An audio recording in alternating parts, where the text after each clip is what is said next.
Hey, what's up, everybody? It's E the Prophet here to do another video.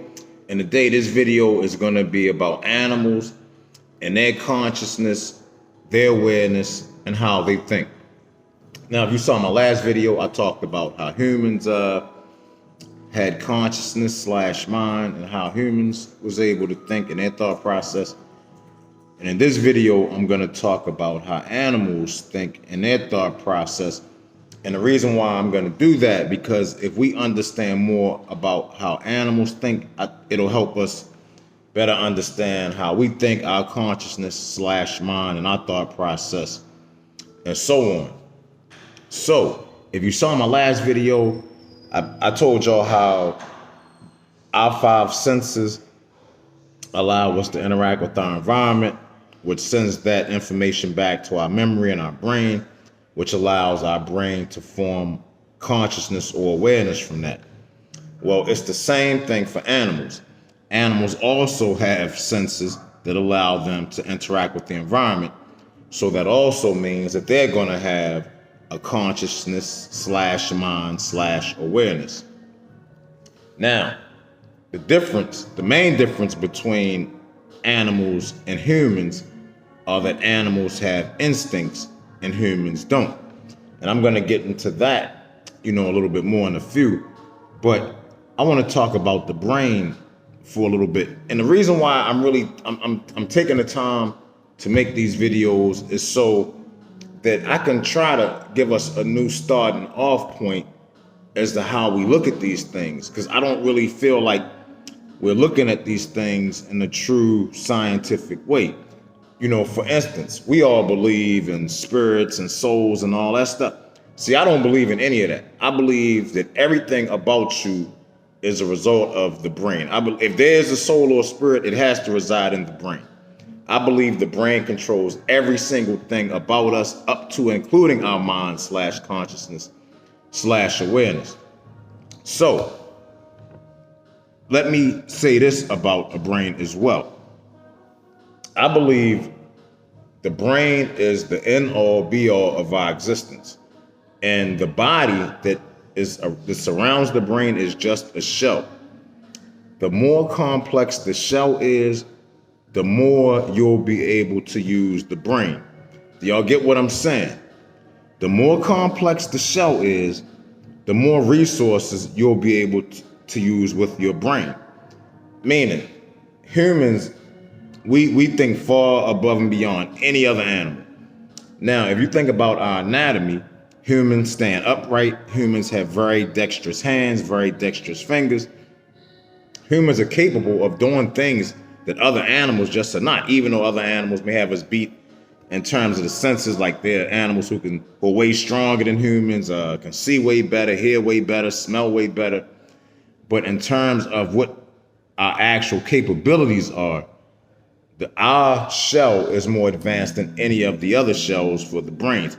If that makes sense to you, to make that a little clearer for you, think about humans and how we are now. Now imagine if we also had wings with the ability to fly. Let's say if we had 4 arms with hands instead of 2. And, let's say, I'm trying to think of one. Say we had 2 heads instead of 1, and they both were capable of the same amount of thought. Basically, what I'm trying to say is, the more advanced our shells are, the more of our brain we would be able to access. The more complex the shell, the more of the brain the shell can access.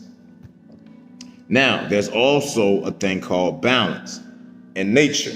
And more than likely, if we got extra capability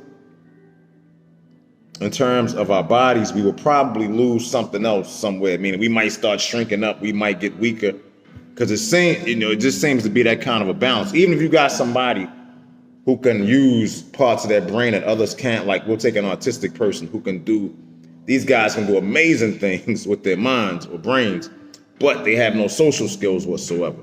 So even though they're really strong in one sense, they're very lacking and weak in another sense. Because it just seems like, with the exception of certain anomalies, there always is going to be some sort of balance. Just keep that in mind. But anyway, back to the brain, animals, their consciousness, the way they think. Okay, now animals have various different types of shells, which means they'll have various, different types of capabilities, which means there'll be various levels of intelligence throughout the animal kingdom. Even in the human kingdom, there's varying levels of intelligence, but it's probably even way more pronounced in the animal kingdom because you have so many different types of animals.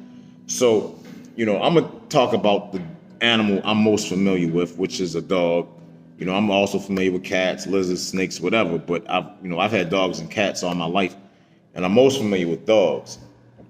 And if you think about a dog, in a sense. A dog is trainable. You can teach a dog to do certain things.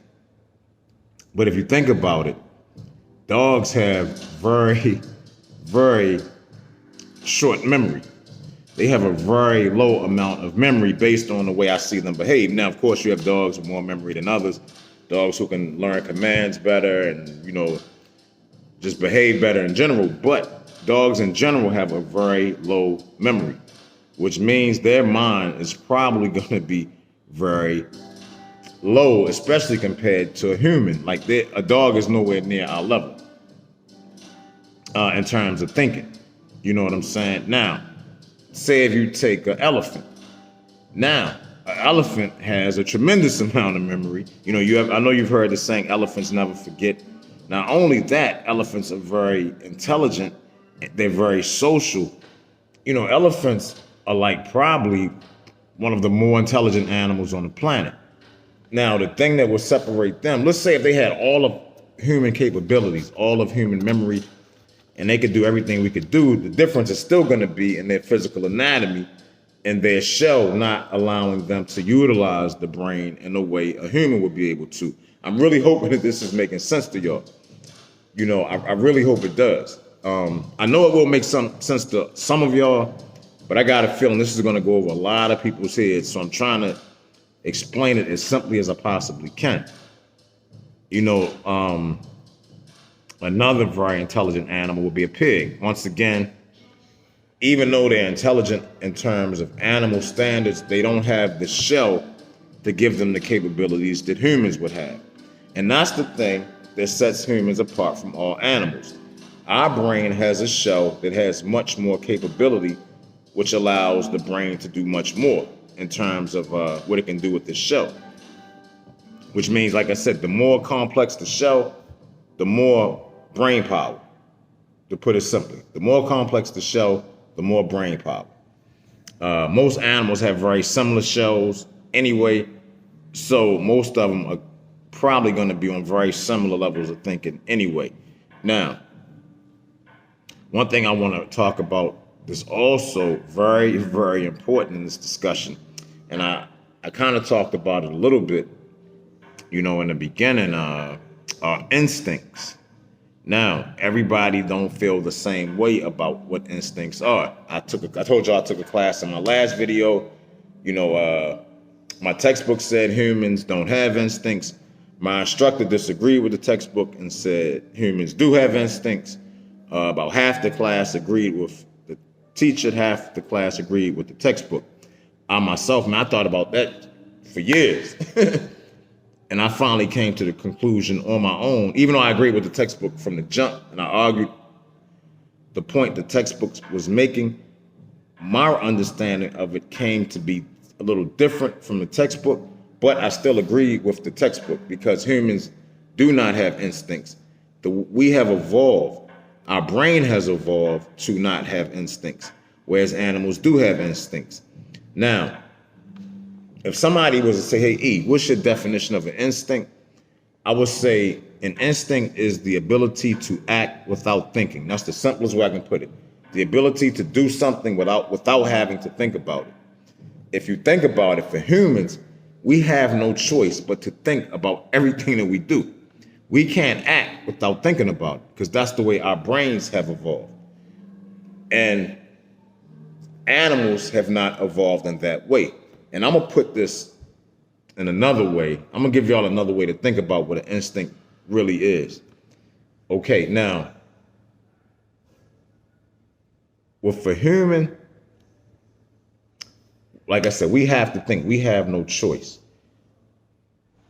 But with a dog, with a dog or any other animal, I'm kind of leaning towards dogs. That's the animal I know the most. But animals have instincts because,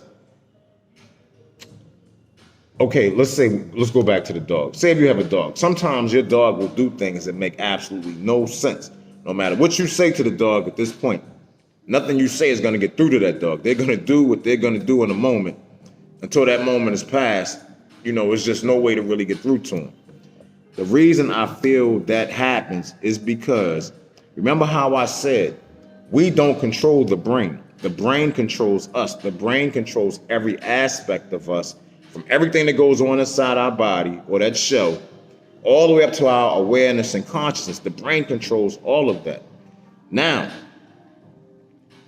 if you think about it like that, there are times in animals where the brain will shut down that consciousness.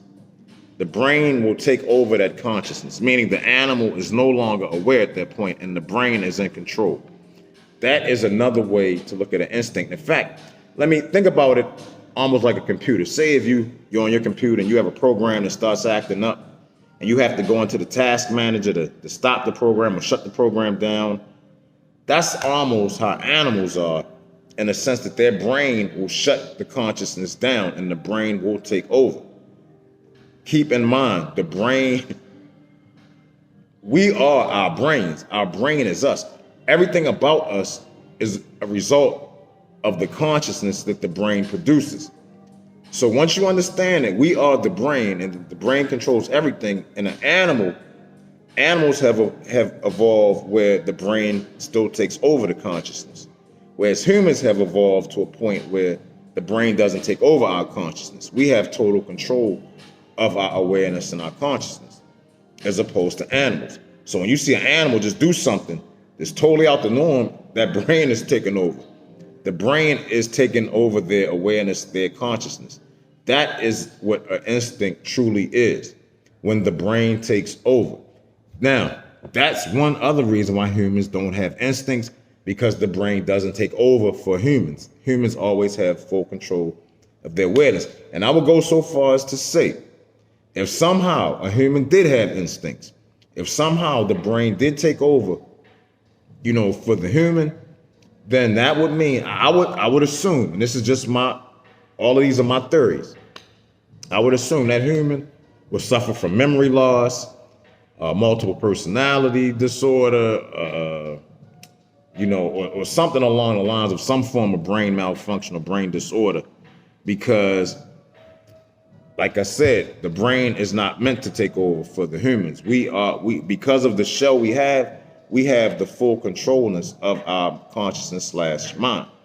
And if we don't, like I said, it's going to be some sort of issue, along those lines in the human. So, just to reiterate, one of the reason why I'm saying all this, even though I know it's not going to make any sense whatsoever to a lot of you, the reason why this is important is because if you think about animals having instincts and humans not having instincts, and you think about the fact that that's some form of evolution, we have to think at what point, that the humans that came before us, at what point did they stop having instincts? At what point did humans or hominins or whatever you want to say finally got to the point where they had full control of their awareness / consciousness? Now, I'm going to say something else in terms of that awareness / consciousness, the mind, the brain being in control. A lot of the times we think we're smarter than previous humans. And there's a good chance that we're not anywhere near as close, as smart, or have the mental capabilities that they may have had. Because I really believe our ancestors, some of them for sure, had more access to the brain than we have, because they knew how to access, through, whether it was through breathing exercises or meditation or concentration. Various things may have given them more access to their brain than we have, which may also, when we be thinking, all of these unbelievable things that our ancestors did, we thinking maybe it was aliens. No, it may have just been they were more capable humans. And whereas now modern day humans don't give a crap about the environment. Well, most people don't. Some of us do, like me. But most don't care about our drinking water, our air, whether or not we're destroying the earth, with the fracking and all of that stuff. Most people are just greedy and have no consideration for the earth whatsoever. And I'm going to tell you, I hate to say this, but a lot of this is because of monotheism, Christianity, Islam, and Judaism, and the belief in the one God, and all of that. Because prior, people actually believed in the earth, the sun, the wind, the gods of this, the gods of that, and they had to respect all of these gods. Or else, they thought the gods would destroy their crops or flood their villages. And they actually had much more respect for the planet Earth than what we do right now. And I'm saying that in terms of, once again, thinking and how our ancestors probably thought compared to how we think. They may have been able to produce technology that could be just as destructive as we have, but I think they just saw things a lot differently, which motivated their behaviors, and behavior comes as a result of the way we think, and that's why how we think is so important, because it literally comes down to whether we're smart enough to preserve ourselves and our planet or not. That's what it really all comes down to. Whether we have the intelligence to preserve ourselves, meaning mankind, all of us together, black, white, brown, yellow, purple, green, gay, straight, whatever, old, young, don't matter, all of us together, whether we have the intelligence to preserve ourselves and preserve this planet. And the planet is even more important, because it don't matter if we can preserve ourselves, because if we can't preserve the planet, we're done anyway. We're toast. History finished. It's a wrap. So that's why it's so important that we really have to step up. You know what I'm saying? And I'm gonna tell you, I'm just thoroughly disappointed with the level of intelligence I see in the world. I see people walking around with masks on. And I hate to even talk about the virus in this video, but just for a brief second, I want to mention this. I see people walking around outside with masks on all the time. Now, I want you to ask yourself this question. Is it healthier to walk around with a mask on, or is it healthier to get fresh air? Think about that. Think about that question. Is it healthier to get fresh air, or is it healthier to have a mask on? And y'all got to figure that out for yourselves. But I just say that in terms of the human ability to think. People don't think for themselves anymore. People just rely on information from other people, no matter how dumb or stupid it is. And people don't even have the ability to perceive through the stupidity. Like they just take whatever's given to them. Like people have to be led. People have to have their hand held. And I truly believe if the human race is going to move forward, take another step in evolution, in intelligence, longer living, health, all of that, we have to be smart, and we have to be able to think for ourselves and stop relying on the stupidity that's out there. Like I said, this whole video was just to show y'all another way of thinking about things. I have the ability, like I'm a high level thinker. I'm just a very high level thinker. That's my gift. That's my ability. Some people may be able to paint beautiful pictures, fix cars, work on brains, send rockets to the moon. We all have our gifts and abilities. Some people may be really good with animals, really good with plants, really good at taking care of a family. We all have abilities that spread so far across so many spectrums. And I know what mine happens to be. That's why I'm a real life prophet, whether you choose to believe it or not. I promise you, compared to the rest of this world, I'm definitely a prophet.